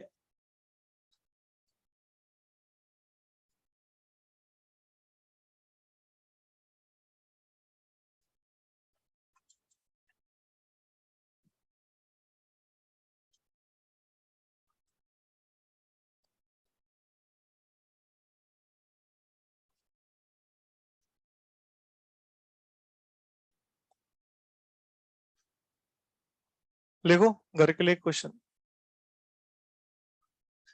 अ plane which always remains a plane which always remains at a constant distance, a plane which always remains at a constant distance, इसके आगे ऐसे इन्वर्टेड कॉमास में लिखेंगे,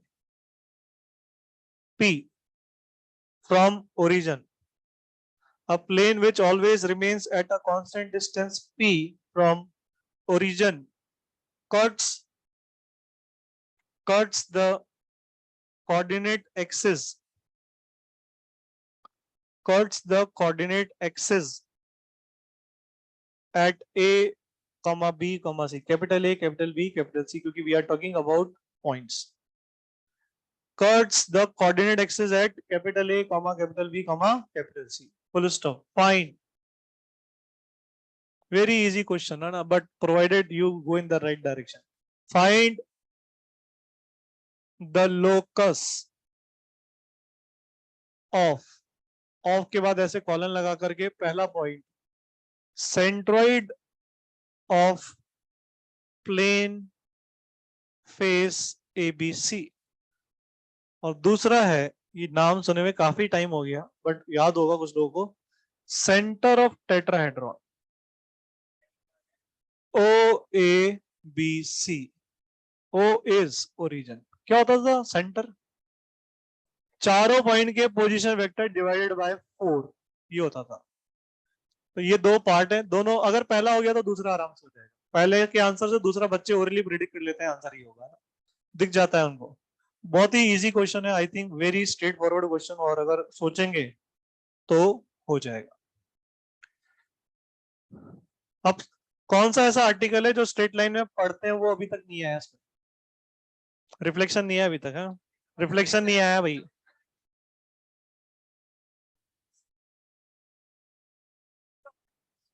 फैमिली, फैमिली ऑफ प्लेन्स, तो अगला हमारा हेडिंग है फैमिली ऑफ प्लेन्स।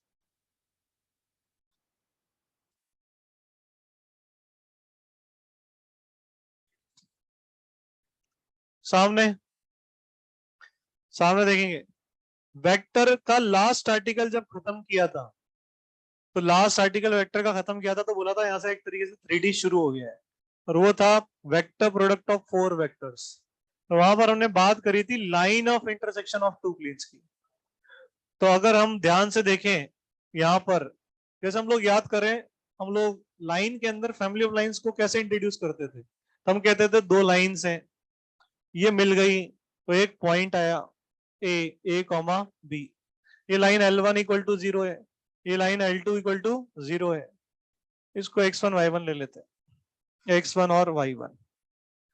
तो हम कहते थे कि इस पॉइंट से कितनी लाइंस पास कर सकती है, इनफाइनाइट। तो हम बोलते थे ऐसे एक लाइन पास करा दो, ऐसे एक लाइन पास करा दो, ऐसे एक लाइन पास करा दो।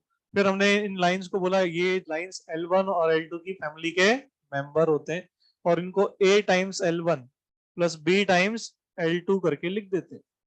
और कुछ लोग तो ये जानते ही नहीं कैसे लिख देते हैं, कुछ लोगों को तो यही पता है कि L1 प्लस लैम्डा L2 लिखते हैं, कुछ लोगों ने तो ये रट्टा मारा रहता है ना, उनको ये पता ही नहीं कि ये यहाँ से आता है। अब ये जब यहाँ से आता है तो अपन को दिखना चाहिए कि अपन ए से डिवाइड कर रहे हैं, और जब आप ए से डिवाइड कर रहे हो तो आपने माना ए 0 नहीं है, इसलिए जब हम यहाँ पर लिखते हैं तो हम ये कहते हैं कि लैम्डा की वैल्यू रियल आएगी, बट इनफैक्ट यहाँ पर एक और लैम्डा की वैल्यू पॉसिबल है जब वो लैम्डा इंफिनिटी को टेंड करे, और वो वैल्यू तब होती है पॉसिबल जब ये आपने ए डिवाइड कर दिया होता है और एक्चुअली ये जीरो जा रहा होता है। तो आपके पास कई बार फैमिली ऑफ लाइंस के क्वेश्चन जब सॉल्व करते थे तो लैम्डा निकलता नहीं था, लैम्डा एब्सर्ड आ जाता था। तो उसका मतलब ही यही होता था कि वहां पे लैम्डा एक्चुअली इनफाइनाइट है। तो तुम्हारा जो मेंबर है वो ये वाला टर्म डिवाइड कर दिया, तो ए जीरो होने की वजह से वो मेंबर L2 खुद हो जाता था। तो लैम्डा जीरो जब आता था L1 मेंबर आ जाता था, लेकिन L2 मेंबर आने के लिए एल क्या हो गया, लैम्डा क्या हो गया, इंफिनिटी। वो दिखता नहीं था क्योंकि वहां पर फिर एब्सर्ड इक्वेशन आने लग जाती थी। बिल्कुल सेम काम, इसीलिए मैं बोलता हूँ कि ये चीजों को पढ़ते वक्त बहुत ध्यान देना चाहिए। हम लोग कैजुअली पढ़ते हैं और फिर जब अच्छे क्वेश्चन सामने आते हैं तो हमसे होते नहीं है। इसी तरह से हम लोग देखें, दो प्लेन मिलते हैं तो क्या मिलता है, लाइन बनती है। तो अब जैसे अपन ने बोला दो लाइन मिलती है तो एक पॉइंट, उस पॉइंट को कंटेन करने वाली कितनी लाइंस, इनफाइनाइट। इसी तरह से जब दो प्लेन मिलते हैं तो एक लाइन मिलती है, उस लाइन से कितने और प्लेन पास कर सकते हैं, इनफाइनाइट। और ये चीज मैंने पहले भी बताई थी, ये मैं फिर बता रहा हूं। ये अपनी कॉपी के पेजेस ले लें अपन लोग।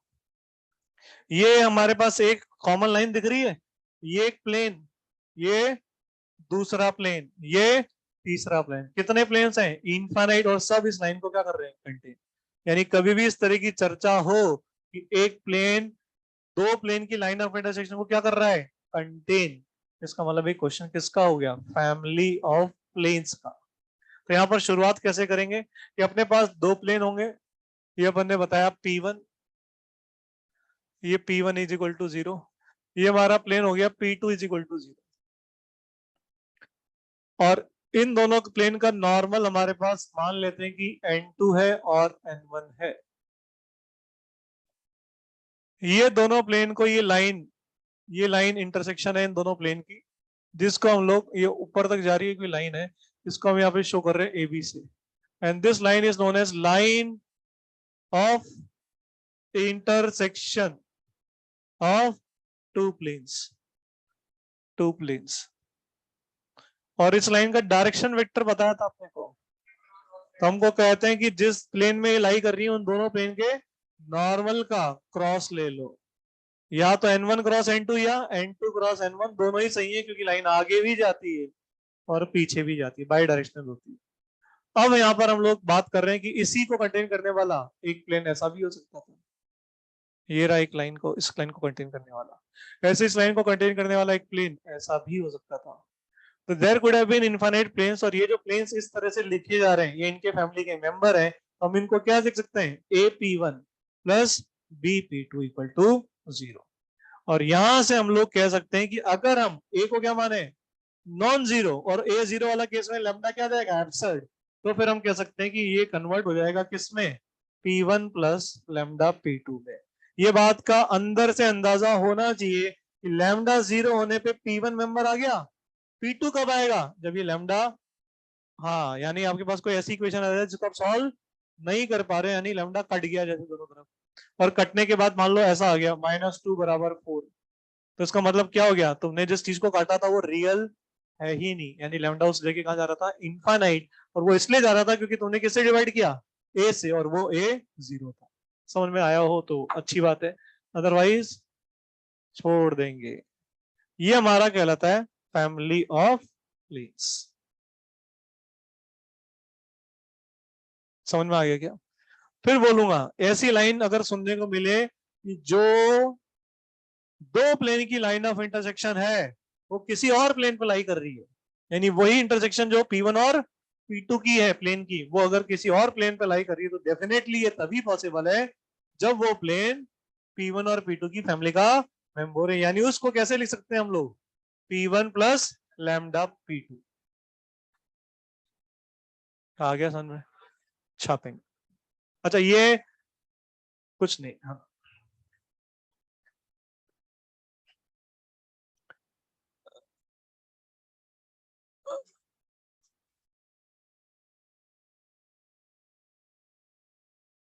ये मैं मतलब बोलना चाह रहा था यहाँ पे कि प्लेन एक इनफाइनाइट सरफेस होता है। तो कोई सोच रहा होगा सर आपने सारे प्लेन इधर ही बनाए, इधर क्यों नहीं बनाया, अरे तो लाला ये प्लेन पीछे ऐसे जा रहा है, ये प्लेन इधर जा रहा है ना, तो ये एक तरफ का व्यू दिखा है, किसी को ऐसा लग रहा है कि पीछे का इंटरसेक्शन तो दिखाई नहीं रहा प्लेन्स का।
देखो, पढ़ते ही तुमने अगर जो मेरी बात को सुना है और ध्यान से देखा तो तुम्हें फील आ जाएगा कि क्वेश्चन फैमिली ऑफ प्लेन्स का है। एक प्लेन है, इसको रोटेट किया गया कितने एंगल से? 90। किसके? About its line of intersection with this plane. यानी कि सोचो, ऐसे एक प्लेन था P1, इस प्लेन को P1 नाम दे देते हैं। x minus Y minus Z minus 4 बराबर 0। इस प्लेन को, इसकी लाइन ऑफ इंटरसेक्शन आई है दूसरे प्लेन के साथ जो कि P2 है, वो भी दे रखा है x plus Y plus 2z minus 4 is equal to 0। और अब इस प्लेन को, इस लाइन ए बी, जो ये लाइन ए बी इंटरसेक्शन की लाइन ए बी है, इसके अबाउट ऐसे रोटेट कर दिया गया है 90 डिग्री से। तो ये वाला प्लेन की इक्वेशन पूछ रहा है तुमसे क्या होगी। तो किसके अबाउट ये रोटेट किया गया है? A B. ये ए बी को कंटेन कर रहा होगा ना ये। तो ये प्लेन क्या हो गया? इन दोनों का फैमिली का मेंबर। तो इसकी इक्वेशन कैसे लिख देंगे हम लोग? P1 plus lambda P2। और हम लोग याद करेंगे, जिन्होंने भी स्ट्रेट लाइन में सवाल करें, ये लैम्डा निकालने के लिए कोई ना कोई मैथमेटिकल कंडीशन अप्लाई करनी पड़ेगी। तो इनके बीच का एंगल कितना है? तो इसका नॉर्मल दिख रहा है क्या? क्या इसका भी नॉर्मल दिखेगा? उसमें लैम्डा आएगा।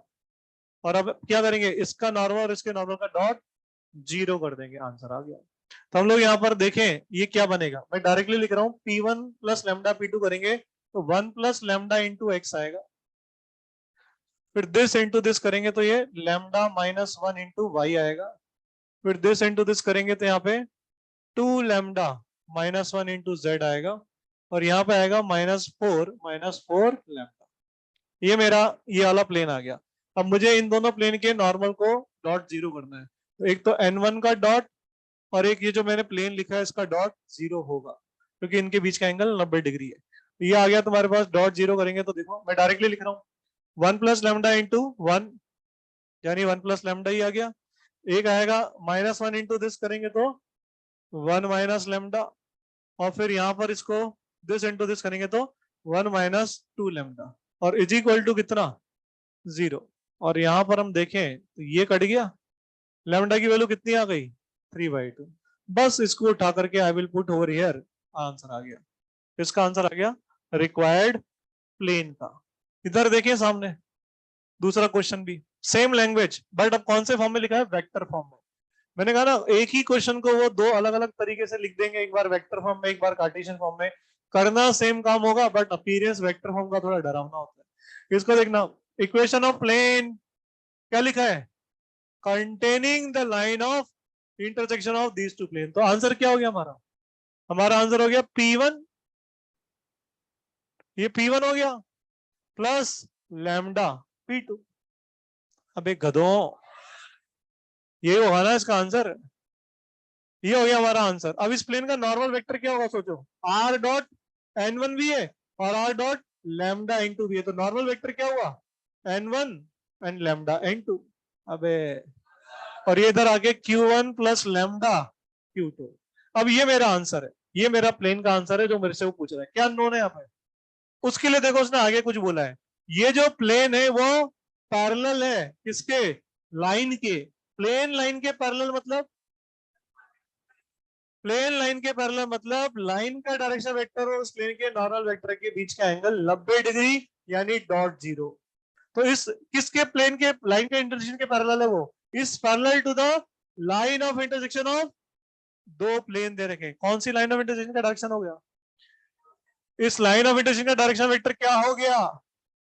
डायरेक्शन वेक्टर हो गया N3 cross N4।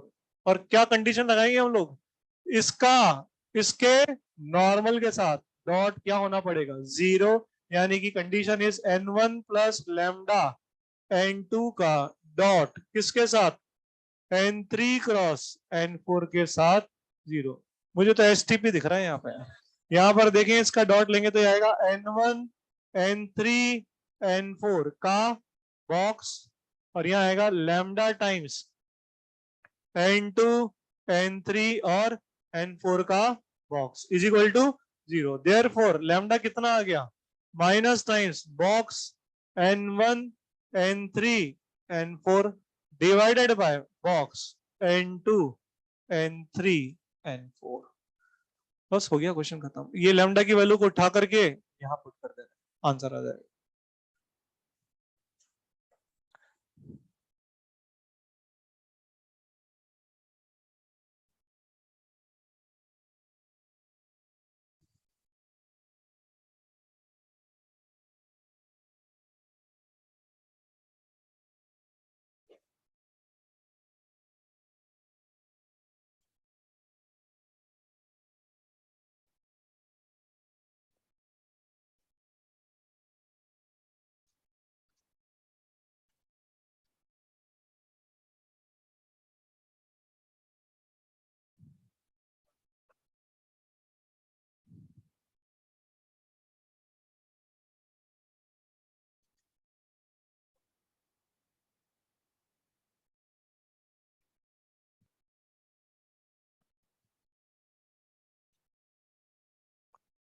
Do yourself 6 और 7 दिया है मैंने, उसके अलावा अगले टर्न पे हम होमवर्क लिख लेंगे।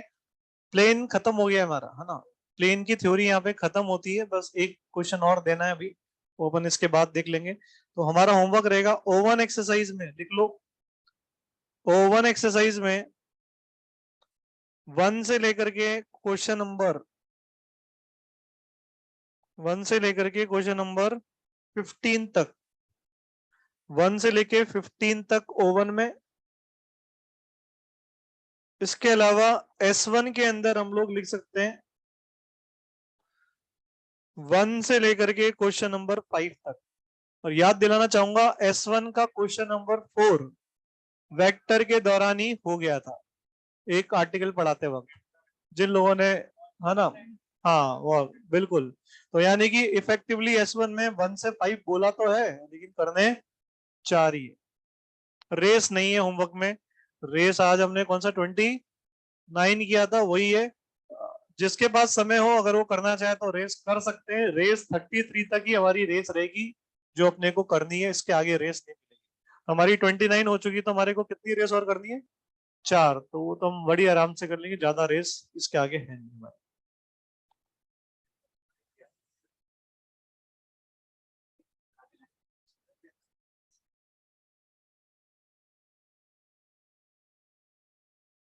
क्या हो गया? 33 तक नहीं मिली हुई है? तो क्या हो गया फिर? हाँ, ये 12th में तो रेस बढ़ती नहीं है, इस साल से चालू की है। 12th में तो रेस होती नहीं थी, ये तो इस साल से अपन ने चालू की है। 12th में रेस थोड़ी बढ़ती है। 11th के अंदर तो वेला टाइम होता है बहुत सारा। लॉग पढ़ा रहे हैं तो 8 लेक्चर में पढ़ा रहे हैं। लॉग है क्या 2 लेक्चर में खत्म होने लायक है? दो ही तो प्रॉपर्टी है लॉग में, बेस चेंजिंग थ्योरम और एम और एन की प्रॉपर्टी। 8 लेक्चर तक पढ़ाते हैं उसको, क्यों? बच्चा उस समय गधा आता है एकदम बिल्कुल।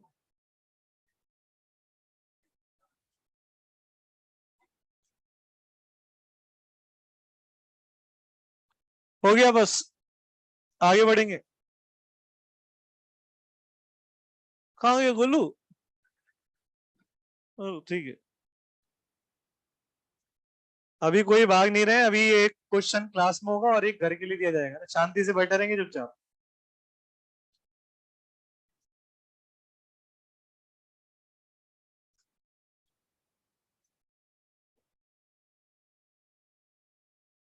नेक्स्ट टर्न पे हम लोग स्टार्ट करेंगे equation of line in 3D form. और वो हमारे लिए, उसकी थ्योरी सिर्फ 15 मिनट की है। इतना बड़ा चैप्टर नहीं है, पोर्शन नहीं है जितना प्लेन है। प्लेन को तो हम पिछले 3 टर्न से पढ़ रहे हैं, तो जाके खत्म हुआ है। उसकी थ्योरी कुल मिला के 15 मिनट की है बस। तो अगले टर्न पे ज्यादा से ज्यादा, अगला टर्न यानी फ्राइडे और अगले वीक की एक क्लास, 3D इज ओवर। यानी 2 टर्न और चाहिए 3D को कंप्लीट करने के लिए, मैक्स। अगला चैप्टर कॉम्प्लेक्स नंबर।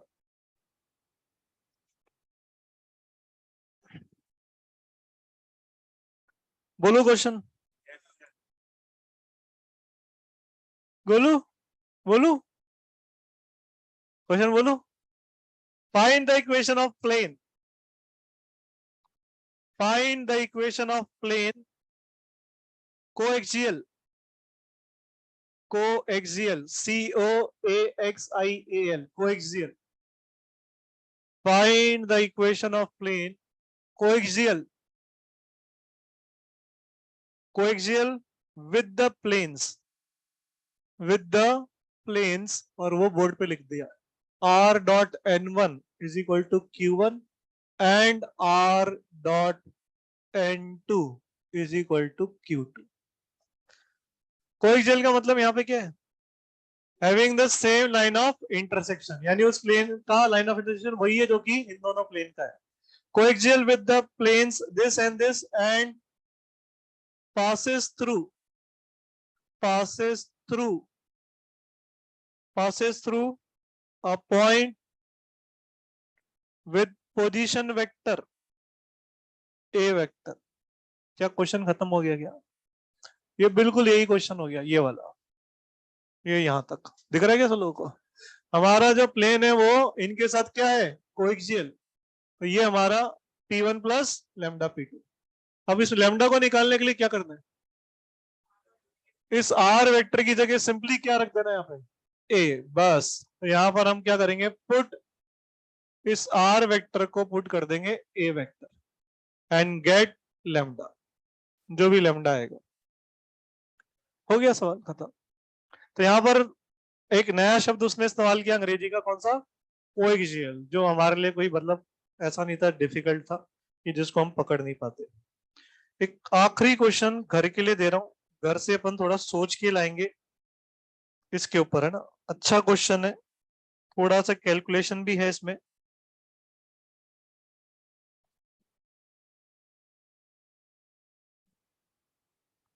क्वेश्चन ऐसे है,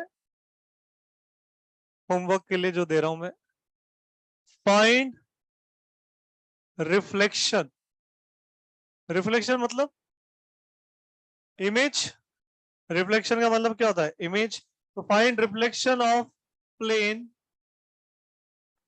P1 जो है 2x minus 3y plus 6z plus 1 बराबर 0 in the plane P2 14x minus 2y minus 5z plus 3 बराबर 0। Find the reflection of the plane P1 in the plane P2। मैं यहाँ पर एक चीज बता देता हूँ कि कुछ लोग क्या करते हैं इस क्वेश्चन में, वो नहीं करना है ना, क्योंकि वो करेंगे तो क्वेश्चन बहुत लेंदी हो जाएगा। वो लोग क्या करते हैं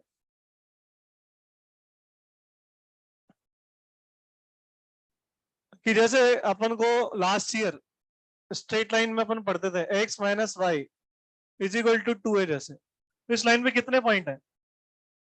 तो जैसे एक बच्चा बोले सर आप ऐसा करो ना, एक x के लो 3 ले लो, तो देखो y 1 हो गया।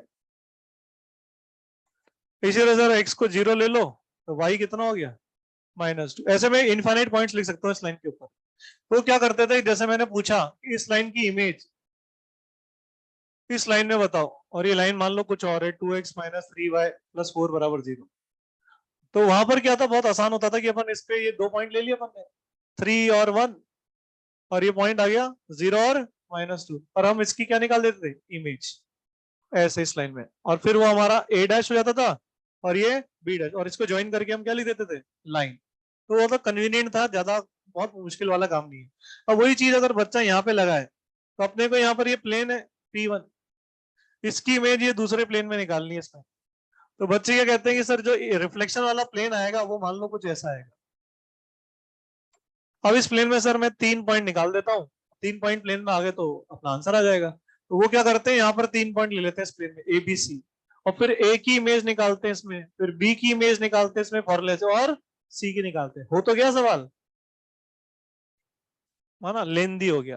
अब वो तुम बोलोगे सर यहाँ पर एबीसी कहाँ से आएगा उसके पास, अरे इस प्लेन में इनफाइनाइट पॉइंट्स है। तुमने सोचो एक्स को 1 डाल दिया, एक्स को क्या डाल दिया 1, और वाई को डाल दिया 0, तो जेड मिल गया तुम लोगों को।